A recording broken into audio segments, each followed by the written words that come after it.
Hai guys, balik lagi di Creative Legal Talks. Tentunya masih sama aku Naomi dan juga tada Mas Rio. Halo dulu dong Mas Rio. Hai guys. Nah, hari ini kita mau ngobrol berdua aja ya Mas Rio. Tapi sebelumnya aku mau nanya dulu nih, Mas Rio tahu meme nggak? M-E-M-E tapi dibacanya meme. Tahu nggak Mas Rio? Tahu. Itu meme kan? Ya, meme. Yang kayak coba di display contohnya. Coba. Ini, nah kayak gini nih. Gak mungkin yang nonton pada nggak tahu meme tuh apa ya, karena emang zaman sekarang orang bercanda pakai meme. Jangan kadang-kadang pick up line nih mau ngobrol sama orang juga pakai meme tuh ada loh Mas Rio. Nah, tapi ada sesuatu yang spesial dari meme ini sendiri. Karena misalnya kita mau bercanda nih meme, biasanya kan nemu udah dikirim-kirim sama orang ya Mas Rio, udah dikirim sampai ada satu pertanyaan nih Mas Rio. Sebenarnya kalau misalnya seperti itu, meme-nya ini, ada nggak sih undang-undang atau sesuatu yang melindungi hak cipta si meme ini sendiri, Mas Rio? Pastinya kan originalnya ada dari satu orang nih, tapi udah kesebar luas entah kayak gimana mestinya nih, Mas. Jadi untuk yang episode sekarang kita ngomong topiknya aspek hukum meme nih. Meme, iya, tapi penting loh, Mas. Kayaknya kayak gimana gitu, aspek Iya, hukum meme gitu. Kayak serius banget gitu ya ngebahas. Iya, jadi mungkin pertanyaannya sebelum kita ngomong proteksinya, kita ngomong apakah meme itu melanggar hukum apa enggak, bener nggak?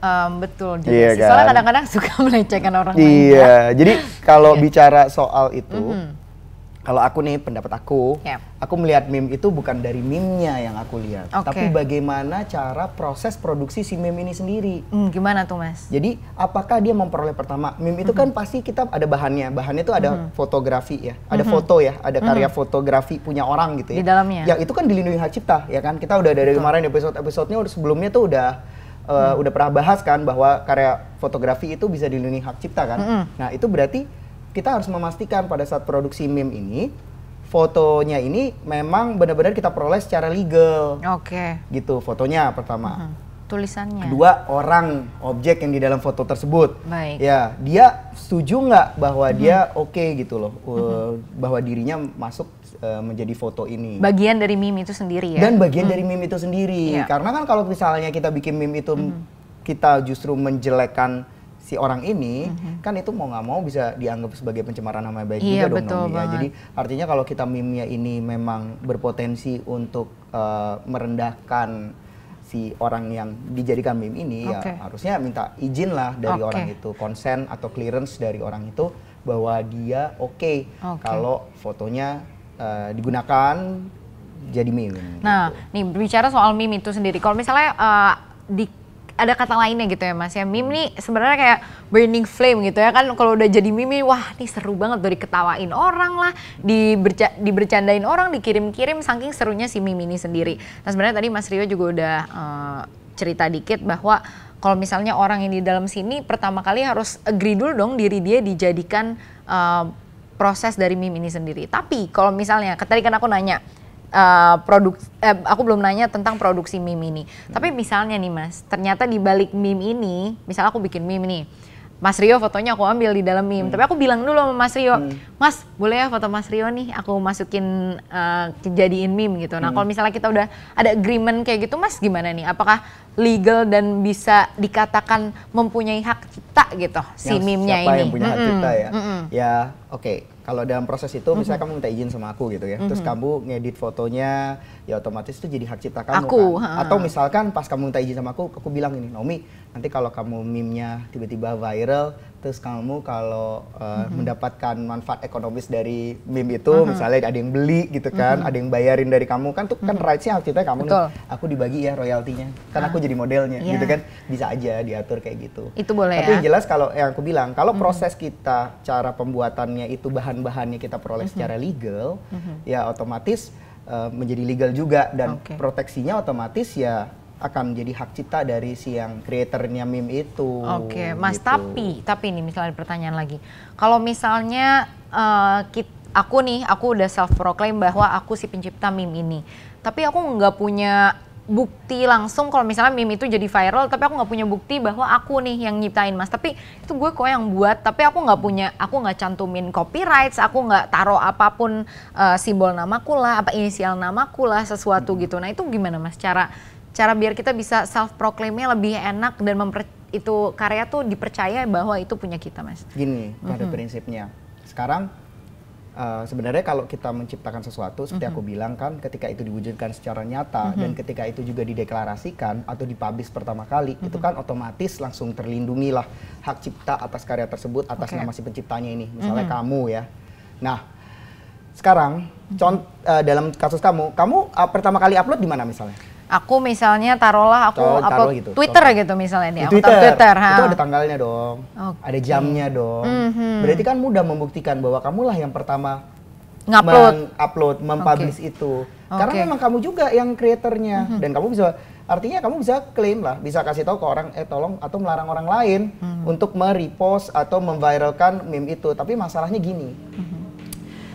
Di lingkungan atau di kejadian seperti ini kan rata-rata si yang buat meme juga seneng gitu loh kalau meme-nya diviralkan, ya nggak sih, di repost orang ya, apalagi kalau yang repost tuh ternyata public figure atau artis atau bahkan politician gitu ya, jadi panjang, jadi orang terkenal, bahkan jadi isu-isu dibahas di banyak channel, di banyak sarana media platform gitu kan lah ya, di platform juga banyak dibahas tentang meme itu kan, jadi senang juga tuh si kreatornya. Nah ketika itu terjadi, apakah si kreator itu berhak untuk mengklaim ini punya saya loh gitu? Berhak aja, kan itu memang punya dia. Oke, jadi platform di sosial media, misalnya aku upload di Twitter, aku bisa screenshot ya Mas, itu sebagai bukti. Jadi tanggal aku ngupload, jamnya kan semuanya ada tuh. Jadi kalau misalnya aku screenshot itu dijadiin bukti, bisa Mas? Iya kan, jejak digital udah ada ya. Jadi artinya kan itu nggak mungkin bohong. Buat kamu pertama kali mau publish itu, gitu. Dan terus juga kalau misalnya memang benar-benar kamu create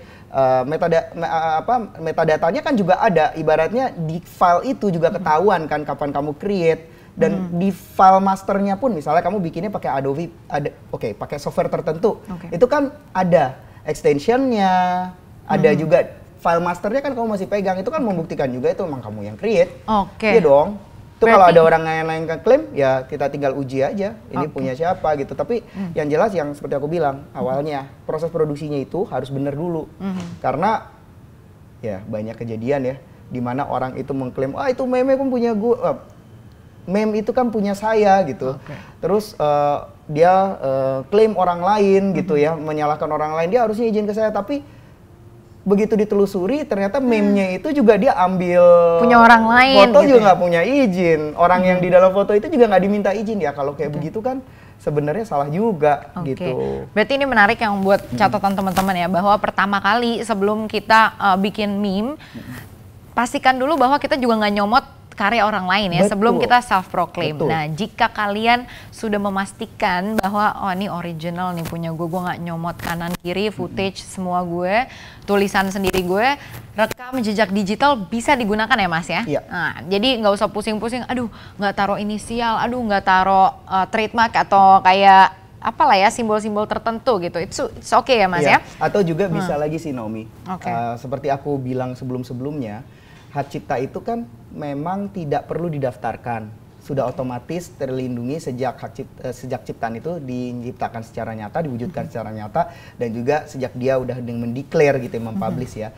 Tapi kan bisa dicatatkan, jadi nggak ada salahnya juga. Misalkan nih dalam kasus kamu, meme kamu going viral gitu, udah jadi viral di mana-mana, terus kamu memberikan proteksi yang bukti perlindungan yang lebih kuat dan lebih akurat gitu ya, kamu bisa melakukan pencatatan ciptaan. Dengan cara apa tuh Mas? Gimana? Ya, dengan nanti kita gimana kalau kita nanti bahasnya di satu episode khusus untuk cara pencatatan ciptaan. Panjang ya Mas berarti ya? Panjang.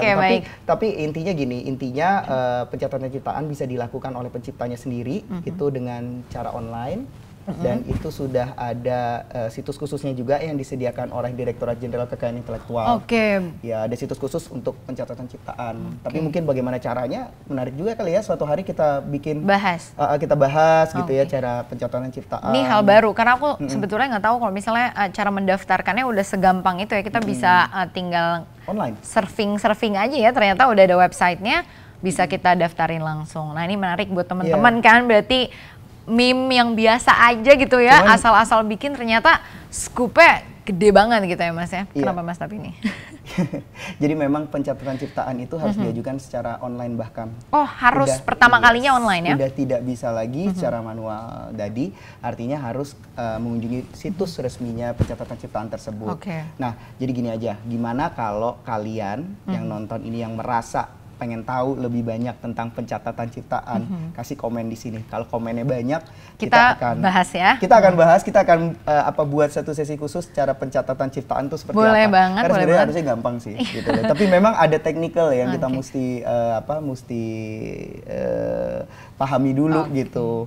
Tapi yang jelas ya itu. Dan why not ya dibantu oleh pakar dan juga ahli hukum ya Mas Rio ya. Gak pakar juga sih, cuman sharing aja ya. Oke, baik. Ini udah menarik banget Mas Rio, karena ternyata dari meme yang biasa iseng-iseng bikin doang, ternyata banyak banget hal yang harus diperhatikan oleh teman-teman. Apalagi kalau misalnya kita mau nyomot atau menggunakan karya orang lain gitu, itu satu hal yang harus benar-benar diperhatikan, karena orang lain juga bikinnya pakai effort gitu ya Mas. Itu adalah satu karya yang harus diapresiasi. Jadi teman-teman, semoga obrolan kali ini benar-benar berguna buat teman-teman. Banyak tuh poin-poinnya yang bisa dicatat gitu ya, penting untuk meme ini sendiri. Dan nggak menutup kemungkinan juga kalau misalnya meme yang dibuat teman-teman ternyata viral dan menguntungkan gitu ya Mas Rio ya. Betul. Jadi bisa aja teman-teman dapat keuntungan kalau misalnya taruh copyright ataupun benar-benar fokus dan tidak menggunakan hak orang lain di dalam karya itu sendiri. Semoga bermanfaat buat kita semua. Guys, thank you so much for watching. Jangan lupa untuk ngapain Mas? Subscribe di channel YouTube-nya Creativeness Indonesia. Dan juga tombol lonceng. Iya, betul. Follow juga Instagramnya di creativeness_id. Thank you so much guys for watching. Anak muda Indonesia berkarya berkualitas. Dadah!